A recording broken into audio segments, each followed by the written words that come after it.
দুইজন আপন বোন। একজনের নাম ছিল রূপাল আর আরেকজনের নাম ছিল মেঘাল। রূপাল সকালে ঘুম থেকে উঠেই বাড়ির কাজ করে সে মাঠে কাজ করতে যেত। ওদিকে মেঘাল মোটেও রূপালের মতো ছিল না। সে সকালে অনেক দেরি করে ঘুম থেকে উঠত আর ঘরের কোনো কাজই করত না। শুধু তাই নয়, সে রূপালের সঙ্গে মাঠে গিয়েও কোনো কাজ করত না। বেচারি রূপাল একাই সব কাজ করত। এমনই এক দিনের কথা। একদিন রূপাল সকাল সকাল ঘুম থেকে উঠে বাড়ির সকল কাজ করে ফেললো, এমনকি রান্নাও সেরে ফেললো।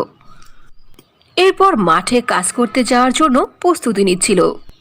তখন সে মেঘালকে বলল, এই যে মেঘাল, কি রে, এখনো ঘুমাচ্ছিস? ঘরের সব কাজ আমি একাই করলাম, এখন ওঠ, তাড়াতাড়ি চল, মাঠে কাজ করতে যেতে হবে। আমাকে খবরদার ডাকবি না, আমি ঘরের কোনো কাজ করতে পারবো না, আর বাইরে যেও কাজ করতে পারবো না। আমাকে খবরদার ঘুম থেকে ডাকবি না, আমাকে বিরক্ত করবি না, যা তুই একাই কাজে যা। মেঘালের উত্তর শুনে রূপাল একাই মাঠে চলে গেল। সারাটা দিন মাঠে কাজ করে সন্ধ্যার সময় সে বাড়ি ফিরে আসলো। সন্ধ্যের সময় যখন কাজ শেষ করে রূপাল বাড়ি ফিরছিল, তখন রাস্তার মধ্যে তার দেখা হলো একজন বৃদ্ধা মহিলার সঙ্গে। বেটা, তুমি তোমার বোন মেঘাকে কেন সাথে করে নিয়ে আসো না? সারাটা দিন এই রোদের মধ্যে একা একা কাজ করো, তোমার খারাপ লাগে না? আম্মা, ওকে তো আমি অনেক বোঝাই, অনেক করে বলি, কিন্তু ও তো আমার কোনো কথাই শোনে না। এজন্য বাধ্য হয়ে আমি একাই কাজে আসি। বৃদ্ধা মহিলার সঙ্গে গল্প করতে করতে রূপাল বাড়িতে চলে আসলো। বাড়িতে এসে সে রান্নার প্রস্তুতি নিতে লাগলো। এরই মধ্যে অনেক জোরে জোরে বিদ্যুৎ চমকাতে লাগলো আর বৃষ্টিও আরম্ভ হয়ে গেল। গ্রামের সব মানুষই দৌড়ে মাঠের দিকে যেতে লাগলো। রূপালও তাদের সঙ্গে মাঠে গেল।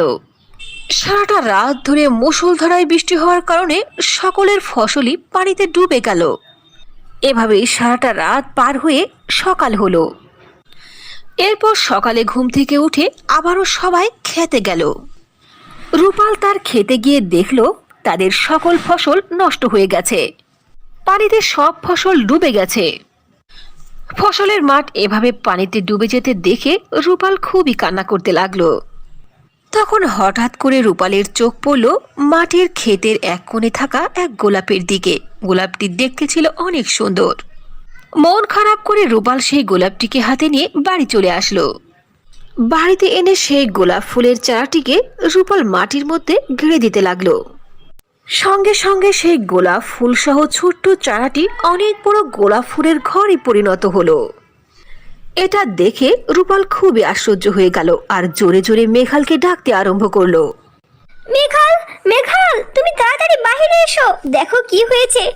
এই জাদুর গোলাপ ফুলের চারাটি অনেক বড় একটি গোলাপ ফুলের ঘরে পরিণত হয়েছে। আমি ভেবেছিলাম এটা কোনো সাধারণ গোলাপ ফুলের চারা হবে, কিন্তু না। আওয়াজ শুনে মেঘাল দৌড়ে রূপালের কাছে আসলো। সেও দেখতে পেল জাদুর গোলাপ ফুলের অনেক বড় ঘর। আরে রূপাল, সত্যিই তো দেখছি এটা অনেক বড় জাদুর গোলাপ ফুলের ঘর। রূপাল ও মেঘাল দুইজনেই আশ্চর্য হয়ে সেই গোলাপ ফুলের ঘর দেখতে লাগলো। তখন সেই গোলাপ ফুলের ঘরের মধ্যে থেকে আওয়াজ আসলো, আমার এই বিশাল বড় জাদুর গোলাপ ফুলের ঘরে তোমাদের দুইজনকে স্বাগতম। আমি হলাম গোলাপ ফুলের ঘর।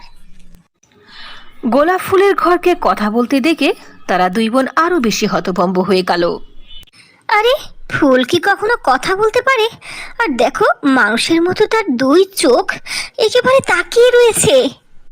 হ্যাঁ হ্যাঁ, আশ্চর্য হওয়ার কিছু নেই, আমিও তোমাদের মতোই মানুষ।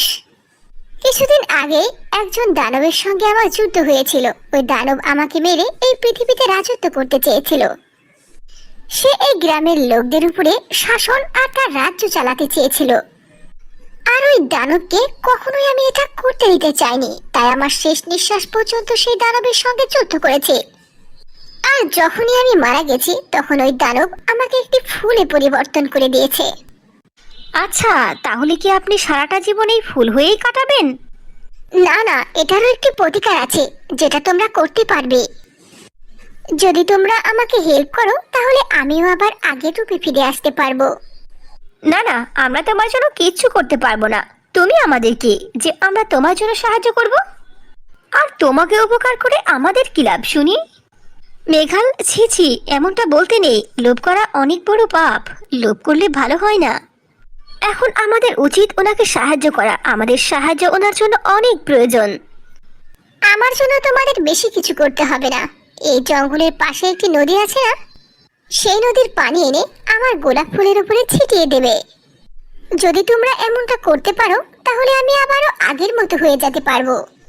তবে হ্যাঁ, আর একটা কথা শুনে রাখো, তোমাদের দুই বোনের মধ্যে থেকে যে বোন আমার গোলাপের উপরে পানি ছিটিয়ে দেবে তাকে আমি অনেক সোনা দানা আর সারাটা জীবন সুখী থাকার ব্যবস্থা করব। কিন্তু এখন তোমাদের সেখানে যাওয়া মোটেও ঠিক হবে না, কারণ এখন তো অনেক রাত, আর সকালে উঠেই তোমাদের এটা করতে হবে। আর আমার গাছে পানি ছিটিয়ে দিলে ডুবে ফিরে আসবো সকালেই, এখন নয়। এ কথা শোনার পরে মেঘালের মনের মধ্যে লোভ লালসা চলে আসলো। সোনা রূপা ও সূর্যর টাকা পয়সা পাওয়ার জন্য সে উতলা হয়ে গেল। ওদিকে রূপাল শুধু এটাই চাইলো যে গোলাপ ফুল যেন আবারও আগে ডুবে ফিরে যায় আর তার স্বাভাবিক জীবন কাটাতে পারে। এরপর তারা দুইজন যে যার ঘরে গিয়ে ঘুমিয়ে পড়ল। যখন সকাল হলো তখন মেঘাল ঘুম থেকে উঠতে পারল না, কারণ তার অভ্যাস নেই সকাল সকাল ঘুম থেকে ওঠার।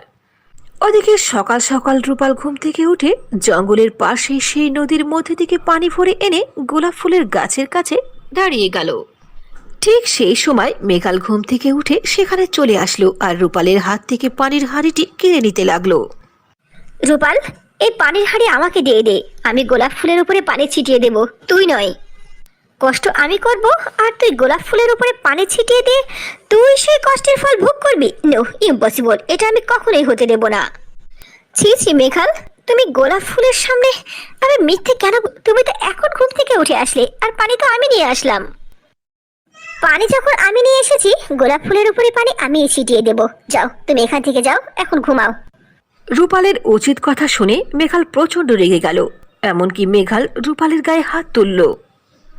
সেই গোলাপ ফুলের ঘরের সামনেই তাদের দুজনের তুমুল মারামারি শুরু হয়ে গেল।